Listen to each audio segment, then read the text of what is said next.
Carl Gustav Jung adalah murid Freud yang terkenal dengan pahamnya yaitu analytical psychology atau psikologi analitis.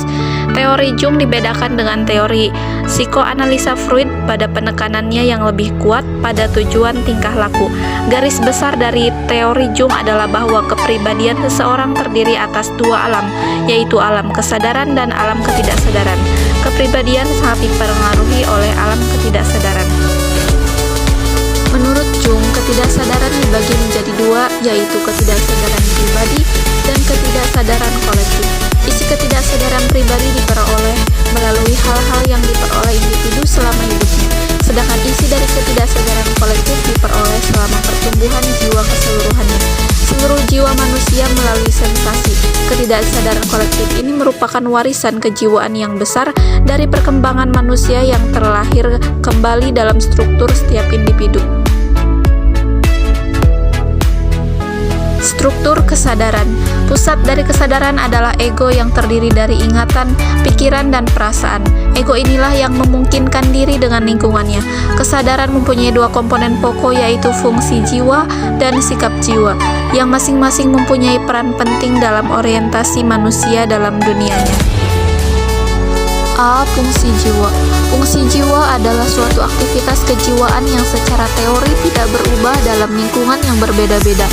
Jung membedakan 4 pokok fungsi jiwa, yaitu 2 rasional terdiri dari pikiran dan perasaan, sedangkan 2 irasional terdiri dari penginderaan dan intuisi. Berdasarkan fungsi jiwa, manusia dapat dibedakan menjadi 4 tipe kepribadian. 1. Kepribadian yang rasional atau rational type. Pemikir yaitu orang yang banyak mempergunakan akalnya dalam melakukan sesuatu. 2. Kepribadian intuitif yaitu kepribadian yang sangat dipengaruhi oleh firasat atau perasaan kira-kira. Orang dengan kepribadian ini bersifat spontan. 3. Kepribadian emosional atau pengindra terdapat pada orang-orang yang sangat dikuasai oleh emosinya, cepat menjadi sedih atau cepat menjadi gembira, menilai segala sesuatu berdasarkan suka atau tidak suka. 4. Kepribadian sensitif atau rasa, yaitu kepribadian yang dipengaruhi terutama oleh panca indera atau sensation. B. Sikap jiwa. Sikap jiwa ialah arah energi psikis umum atau libido yang menjelma dalam bentuk orientasi manusia terhadap dunianya. Arah aktivitas energi psikis itu dapat keluar maupun ke dalam, dan demikian pula arah orientasi manusia terhadap dunianya, dapat keluar ataupun ke dalam. Jadi, berdasarkan atas sikap jiwanya, manusia dapat digolongkan menjadi 2 kepribadian, yaitu 1. Manusia-manusia bertipe ekstrovert. Orang yang ekstrovert terutama dipengaruhi oleh dunia objektif, yaitu dunia di luar dirinya. Orientasinya terutama tertuju keluar. Pikiran, perasaan, serta tindakannya terutama oleh lingkungannya, baik lingkungan sosial maupun lingkungan non-sosial. Dia bersikap positif terhadap masyarakatnya. Hatinya terbuka, mudah bergaul, hubungannya dengan orang lain lancar. Bahayanya bagi tipe ekstrovert ini ialah apabila ikatannya kepada dunia objektif, ia kehilangan dirinya atau asing terhadap dunia subjektifnya sendiri. 2. Manusia-manusia bertipe introvert. Orang yang introvert terutama dipengaruhi oleh dunia subjektifnya, yaitu dunia di dalam dirinya sendiri. Orientasinya terutama tertuju ke dalam, pikiran, perasaan, serta tindakan-tindakannya yang ditentukan oleh faktor-faktor subjektif. Penyesuaiannya dengan dunia luar kurang baik.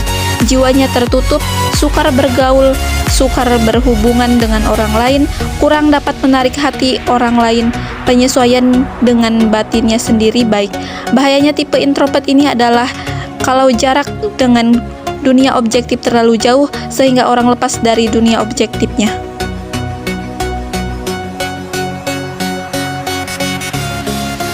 2. Struktur ketidaksadaran. Ketidaksadaran mempunyai 2 komponen, yaitu 1. Ketidaksadaran pribadi dan 2. Ketidaksadaran kolektif. A. Ketidaksadaran pribadi. Ketidaksadaran pribadi berisikan hal-hal yang diperoleh individu selama hidupnya. Ini meliputi hal-hal yang terdesak atau tertekan dalam hal-hal yang terlupakan.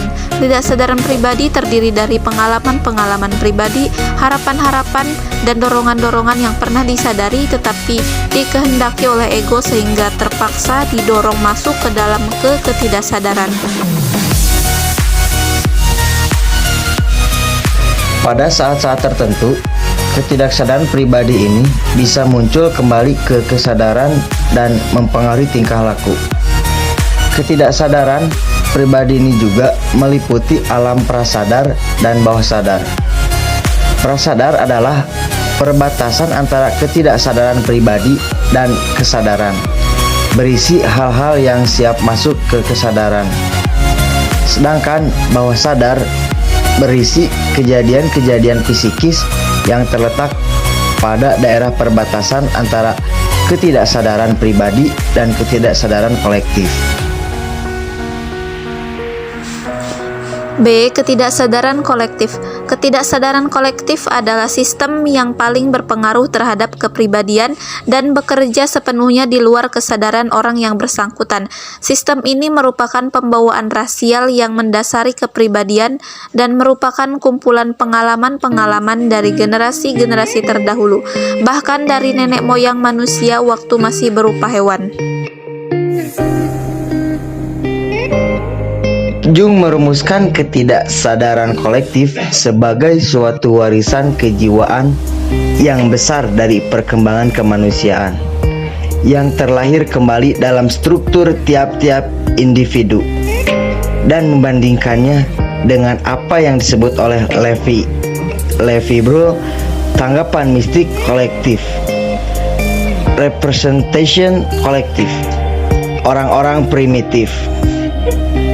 Manifestasi dari ketidaksadaran kolektif ini berupa simptom dan kompleks, mimpi, fantasi, khayalan, dan arsetipus.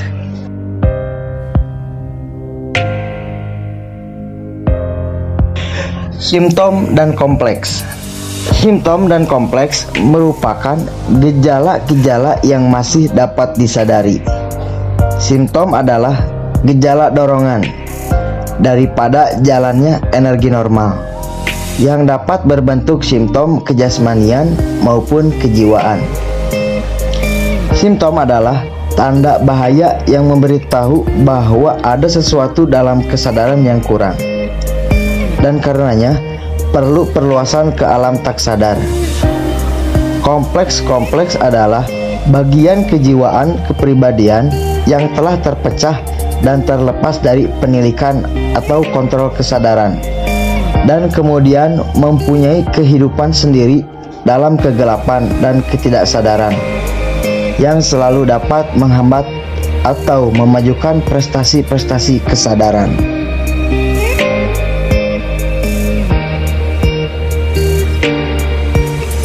Mimpi, fantasi, dan hayalan.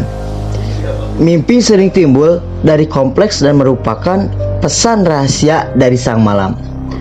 Mimpi mempunyai hukum sendiri dan bahasa sendiri. Bahasanya bersifat lambang dan untuk memahaminya perlu ditafsirkan. Mimpi menurut Jung mempunyai fungsi konstruktif, yaitu mengompensasikan keberatan dari konflik yang mempunyai arti profetis. Jung juga mengemukakan fantasi dan hayalan sebagai bentuk manifestasi ketidaksadaran.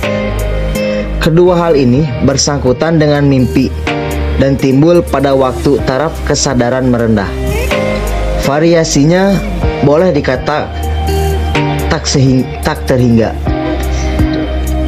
Dari mimpi siang hari hingga impian tentang keinginan-keinginan sampai pada khayalan khusus orang-orang yang dalam keadaan ekstasi.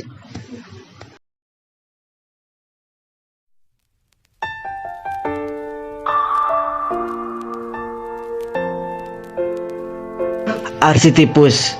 Arsetipus merupakan bentuk pendapat instinktif dan reaksi instinktif terhadap situasi tertentu. yang terjadi di luar kesadaran. Arsitipus ini dibawa sejak lahir dan tumbuh pada ketidaksadaran kolektif selama perkembangan manusia. Jadi, tak tergantung pada manusia perseorangan. Arsitipus merupakan pusat medan tenaga dari ketidaksadaran yang dapat mengubah sikap kehidupan sadar manusia. Arsitipus hanya dapat dibatasi secara formal, tidak secara material. Orang hanya dapat menggambarkannya, tapi tidak dapat mencandrakannya.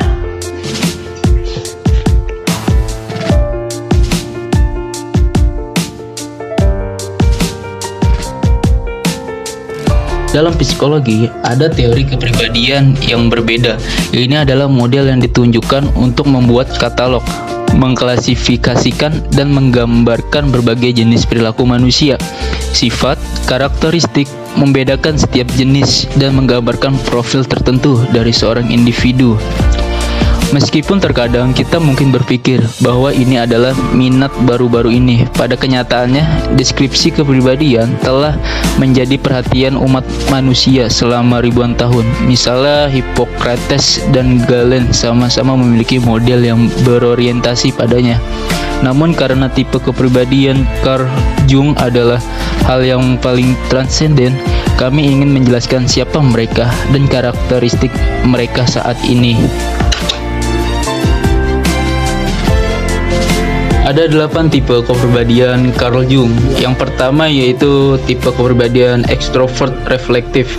Ekstrovert reflektif atau pemikir adalah mereka yang fokus secara eksklusif pada alasan. Mereka menggunakan logika untuk memandu pemikiran mereka, sehingga mereka menjauhi idealisme atau asumsi yang tidak berdasar. Mereka lebih memperhatikan pikiran mereka sendiri daripada orang lain, jadi mereka individualistis dalam hal ini. Ini adalah sesuatu yang juga dapat mereka nyatakan secara eksplisit.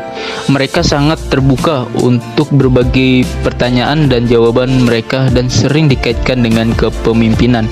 Namun, mereka biasanya lebih tertarik untuk mengetahui sesuatu daripada mempresentasikannya. Mereka juga bisa agak keras kepala, manipulatif, dan bahkan tirani dengan orang-orang di sekitar mereka. Yang kedua, yaitu introvert yang bijaksana. Apa sih introvert bijaksana? Mungkin kalian tahu, introvert bijaksana yaitu dicirikan oleh dipandu dengan jalannya akal, tetapi mereka melakukannya tanpa membentuk ikatan yang kuat. Dengan masyarakat, mereka berbagi kegelisahan mereka untuk pertanyaan dan jawaban, dan untuk mesintesis apa yang mereka tafsirkan dengan tipe kepribadian sebelumnya, meskipun mereka lebih suka menyimpannya sendiri. Oleh karena itu, seorang introvert reflektif memiliki sifat antisosial tertentu, mungkin dianggap aneh dan sering lebih suka menyendiri seperti dalam kasus sebelumnya. Mereka bisa sangat keras kepala, menunjukkan sedikit kepekaan terhadap orang lain, dan sedikit otoriter dengan ide-ide mereka, atau meskipun tanpa memaksakan mereka begitu kuat. Yang ketiga yaitu tipe kepribadian, yaitu ekstrovert yang sentimental. Di situ menunjukkan kepribadian ekstrovert yang sentimental akan memiliki kemampuan yang hebat untuk menjalin hubungan sosial. Mereka sangat terbuka untuk berkomunikasi, berempati, menyenangkan, akomodatif, dan tidak takut dengan mengungkapkan perasaannya sesuai dengan kesempatan. Namun, ini tidak berarti bahwa mereka 100% nyaman di dalam kawanan. Mereka terkadang menghindarinya. Mereka sensitif terhadap penolakan dan tidak rentan terhadap refleksi. Ini adalah kepribadian yang sangat mudah dibentuk, yang bahkan dapat kita klasifikasikan sebagai konvensional. Dan yang keempat yaitu adalah introvert yang sentimental. Mereka mengembangkan perasaan yang sama seperti tipe sebelumnya, meskipun mereka tidak jinak dalam hal menunjukkan. Misalnya, mereka sangat berempati, ramah, dan komunikatif dengan orang-orang di sekitar mereka, meskipun tidak begitu dengan orang asing. Mereka tidak terlalu spontan ketika mengungkapkan mereka perasaan, seperti keterikan Mereka mungkin menyimpan beberapa emosi untuk diri mereka sendiri, tetapi ini tidak berarti bahwa mereka tidak menderita karenanya. Juga mereka sering dikategorikan sebagai penyendiri, melankolis, atau acuh tak acuh.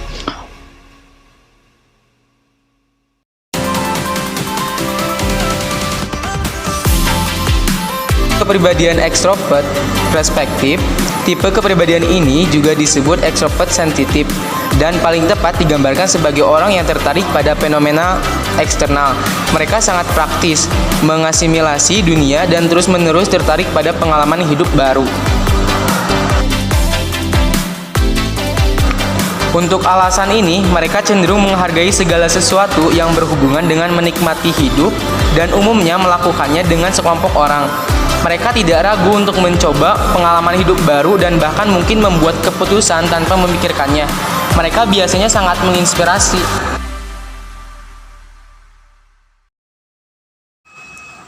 6. Introvert yang perseptif.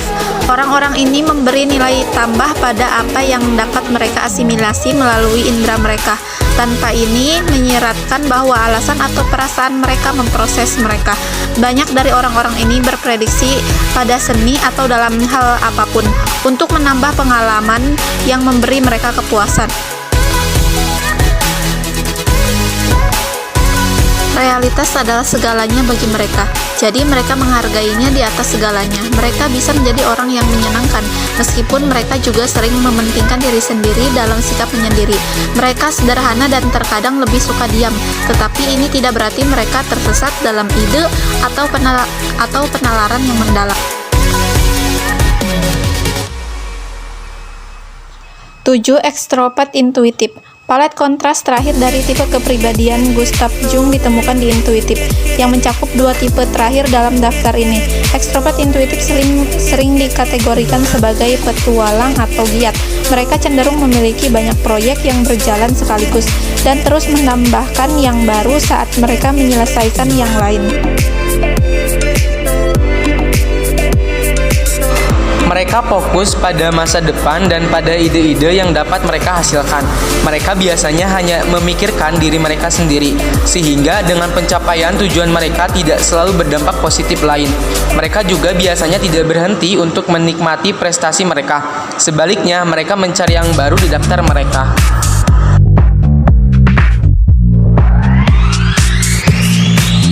Introvert intuitif. Akhirnya, orang-orang ini juga tidak begitu peduli dengan masa kini. Padahal ide, pemikiran, dan refleksi mereka selalu mengarah ke masa depan. Mereka bisa sangat melamun, idealis, dan imajinatif, dan mereka melakukan ini secara independen dari orang lain. Ini membuat mereka menjadi sedikit impulsif dan bertindak berdasarkan apa yang ada di pikiran mereka saat ini. Jika kita memperhitungkan indikator Myers-Briggs yang menggambarkan 16 kepribadian, orang dengan kepribadian ini sesuai dengan tipe INFJ. Tidak semua dari mereka mendapatkan skor untuk yang satu ini, tetapi presentase yang tinggi dari mereka melakukannya. Menurut teorinya, masing-masing dari 4 fungsi, 8 jika kita mempertimbangkan pendanaannya, mempertahankan sifat dominan. Oleh karena itu, ini adalah sifat yang lebih berkembang dan merupakan sifat yang dimanifestasikan secara eksplisit. 2 lainnya dianggap tambahan, dan yang ketiga adalah kebalikan dari yang pertama dan diatur oleh alam bawah sadar. Untuk alasan ini, kadang-kadang disebut fungsi bayangan atau fungsi dalam.